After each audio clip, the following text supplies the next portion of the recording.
Welcome to SS productions competitive hub అండి. ఈ వీడియోలో మనం 10th క్లాస్కి సంబంధించి తెలుగు ఏదైతే ఉందో మనకు తెలుగు సంబంధించి లాస్ట్లో మనకి అర్థాలు, నానార్థాలు, పర్యాయ పదాలు, ఉత్పత్తి అర్థాలు, ప్రకృతి వికృతులు ఇవ్వడం అనేది జరిగింది కదా. సో అదంతా మనం ఇక్కడ డిస్కస్ చేసుకుందాము. ఆల్మోస్ట్ మీకు ఇక్కడి నుంచి ఎక్కువగా రావడం అనేది జరుగుతుంది. ఓకే, జాగ్రత్తగా వినండి. మొత్తం ఒకే వీడియోలో మనం చెప్పుకోవడం జరుగుతుంది. మెయిన్ ఇంపార్టెంట్ ఇవన్నీ. ఓకే, ఆల్రెడీ 9th క్లాస్ చేస్తున్నాను. ఈ విధంగా చూడండి వాళ్ళు ఉంటే. అదేవిధంగా తెలుగు అకాడమీ బుక్కు సంబంధించి తెలుగు అకాడమీ బుక్స్ ఏవైతే ఉన్నాయో సో వాటి నుంచి ఎక్కువగా రావడం జరుగుతుందండి. వాటిని చూసి ఎక్కువగా క్వశ్చన్ పేపర్ ప్రిపేర్ చేస్తూ ఉంటారు ఫ్యాకల్టీ.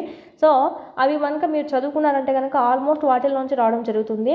ఆల్రెడీ మీకు వీడియోస్ చేస్తున్నాం, దాని గురించి కూడా ఆల్రెడీ చేస్తున్నాను. 3rd నుంచి 10th వరకు సంబంధించి ఒకే వీడియోలో అర్థాలు, పర్యాయ పదాలు విడివిడిగా చేస్తున్నాం. ఎవరైనా చూడండి వాళ్ళు ఉంటే. ప్లస్ ఇవి కూడా మనకు 9th 10th సంబంధించి అయితే కంపల్సరీ చూసుకోండి. ఎగ్జిట్ వాళ్ళకైనా ఎస్ఏ వాళ్ళకైనా అడుగుతారు కంపల్సరీ. నెక్స్ట్ చూద్దాము. ఫస్ట్ ఇంకా అర్థాల్లోకి వెళ్ళిపోదాము.